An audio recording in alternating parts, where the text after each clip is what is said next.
आइए अब अपन हल करते हैं कक्षा 10 के लेसन नंबर 12 वृत्तों से संबंधित क्षेत्रफल की प्रश्नावली 12.3 का प्रश्न संख्या 8 हल करेंगे अभी अपन।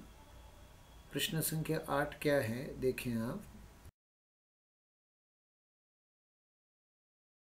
8 हमारा है कि जो आकृति दे रखी है हमें, वो दी गई आकृति एक दौड़ने का पथ दर्शाती है, यानी कि रेसिंग ट्रैक है जिसके बाएं और दाएं सिरे अर्धवृत्ताकार हैं। दोनों आंतरिक समांतर रेखाखंडों के बीच की दूरी 60 मीटर है। देखो जैसा कि यहाँ दिखा रखी है, दोनों के बीच की दूरी 60 मीटर है तथा इनमें से प्रत्येक रेखाखंड 106 मीटर लंबा है। देखो ये 106 मीटर की लंबाई, ये भाग है वो 106 मीटर लंबा है और उन दोनों के बीच की दूरी हमें ये दे रखी है 60 मीटर। यदि ये पथ 10 मीटर चौड़ा है, चौड़ाई इसकी देखेंगे अभी अपन, तो ये 10 मीटर चौड़ा है तो ज्ञात करना है पथ के आंतरिक किनारों के अनुदिश एक पूरा चक्कर लगाने में चली गई दूरी। ये जो लाइन फिलहाल दिख रही है आपको, इसके अनुदिश, इसके ऊपर इसकी पूरी लंबाई एक तरह से हमें निकालनी है, इसके अनुदिश चली गई दूरी निकालनी है और फिर पथ का क्षेत्रफल। देखिए जो पथ इस तरह से 10 मीटर चौड़ा ट्रैक बना हुआ है, इस 10 मीटर चौड़े ट्रैक का तो क्षेत्रफल निकालना है हमें। और फर्स्ट पार्ट है उसके आंतरिक किनारे का अनुदिश एक पूरा चक्कर लगाने में चली गई दूरी। तब इसका जो पहला पार्ट है, पथ के आंतरिक किनारों के अनुदिश एक पूरा चक्कर लगाने में चली गई दूरी, फर्स्ट पार्ट इसका है, उसको हम सबसे पहले कैलकुलेट करेंगे। और उसके लिए देखिए हमें क्या क्या ज्ञात करना पड़ेगा, उसके लिए हम यहाँ पॉइंट लगा देते हैं। हमारा ये लिख देते हैं ABCD और नीचे हमने लिख दिया EFGH। देखें आप चित्र में दिखा ना। अब फर्स्ट पार्ट BC जो लंबाई, ये पीली लाइन आई आपने देखी होगी अभी, देखो ये BC, ये लंबाई ज्ञात करेंगे। और फिर नेक्स्ट हमें इसके लिए ये जो EH है इसकी लंबाई निकालनी पड़ेगी। और फिर ये जो दोनों अर्धवृत्ताकार पार्ट है, देख लीजिए जो हाईलाइट हो रहे हैं, ये अर्धवृत्ताकार पार्ट ये वाला, और इधर से ये अर्धवृत्ताकार पार्ट है, इन दोनों परिधियों को हमें उसमें जोड़ना पड़ेगा। इसलिए हमारा जो टोटल लंबाई है इसकी, पथ के अनुदिश चक्कर लगाने में जो टोटल दूरी, यानी कि इस पूरे परिधि और इन दोनों भुजाओं की लंबाई का योग, तो क्या हो गया देख लीजिए, BC प्लस EH प्लस दोनों अर्धवृत्तों की परिधि। अब अर्धवृत्त का व्यास हमें दिया हुआ है 60 मीटर, तो उसकी त्रिज्या कितनी हो जाएगी, 60/2 बराबर 30 मीटर। ये हो गई हमारे अर्धवृत्त की त्रिज्या।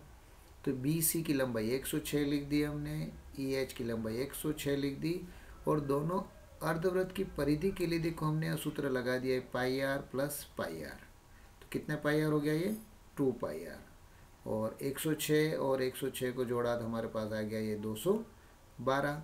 अब ये 212 हो गया, प्लस 2 गुणा पाई का मान हमने रख दिया 22/7 गुणा त्रिज्या का मान रख दिया 30।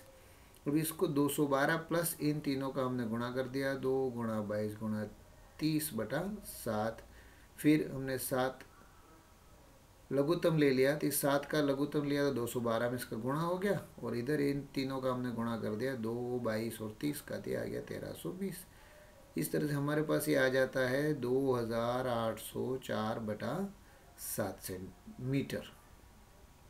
तो ये क्या हो गया, पथ के आंतरिक किनारों के अनुदिश एक पूरा चक्कर लगाने में चली गई दूरी। इसका मतलब देखिए इधर ये इस पूरे पथ के अनुदिश ये भाग है, उसकी कुल लंबाई ये आ गई हमारे पास 2804/7 मीटर।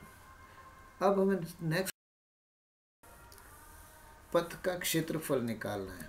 ये जो रेसिंग ट्रैक दिख रहा है आपको ब्लू शेड में, इस ब्लू शेड में जो रेसिंग ट्रैक है इसका हम क्षेत्रफल निकालना है। तो उसका क्षेत्रफल निकालने के लिए हम क्या क्या करेंगे, देखो उसके लिए हमने इसको 4 भाग है हमारे पास कुल मिला के पथ का क्षेत्रफल निकालने के लिए।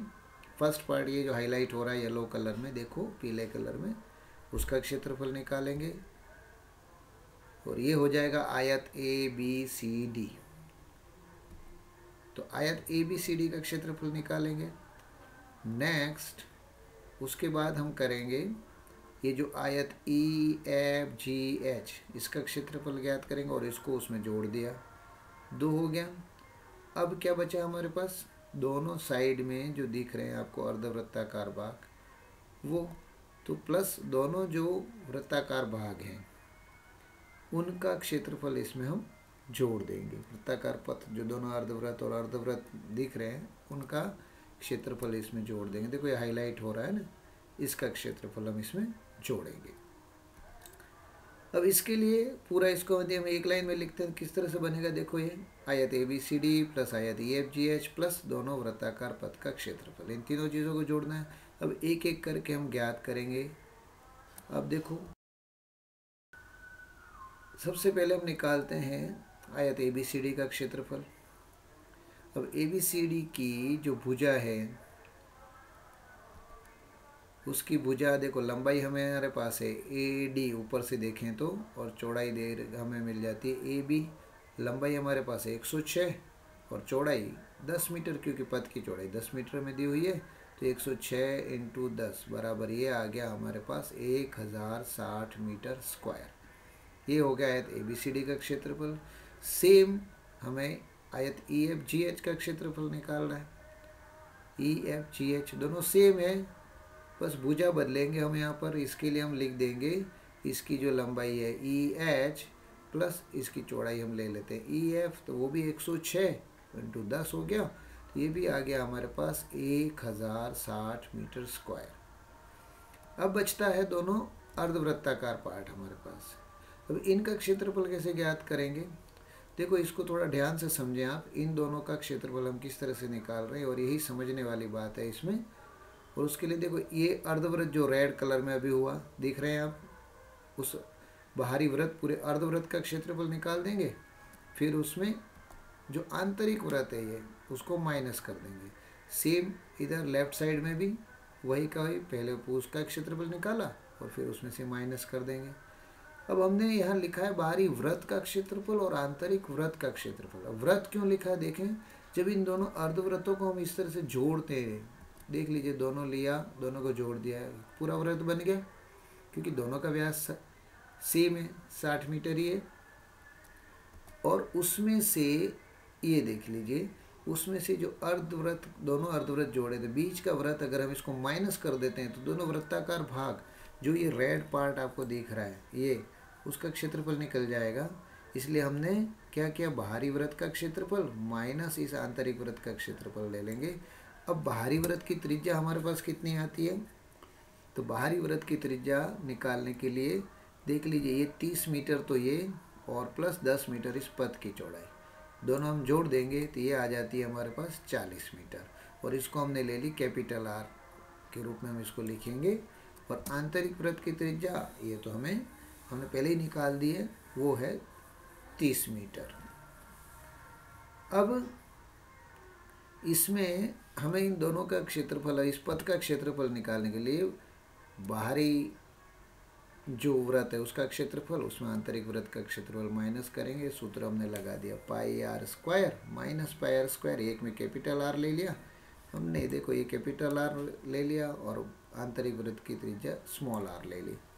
सिंपली इसका मान रखने से पहले पाई दोनों में था तो हमने इस पाई को यहाँ पर कॉमन ले लिया और अंदर क्या बच गया हमारे पास, r² माइनस r²।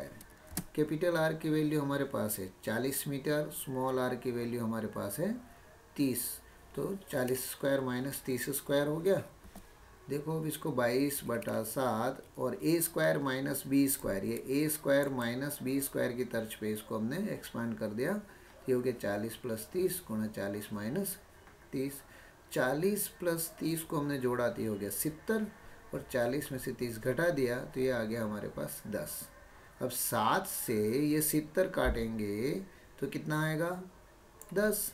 तो देखो अगली स्टेप में हम वही लिख रहे हैं कि ये हो गया 22 × 10 × 10, तो ये हो गया हमारे पास 2200 मीटर स्क्वायर। ये हो गया दोनों वृत्ताकार पथ का क्षेत्रफल।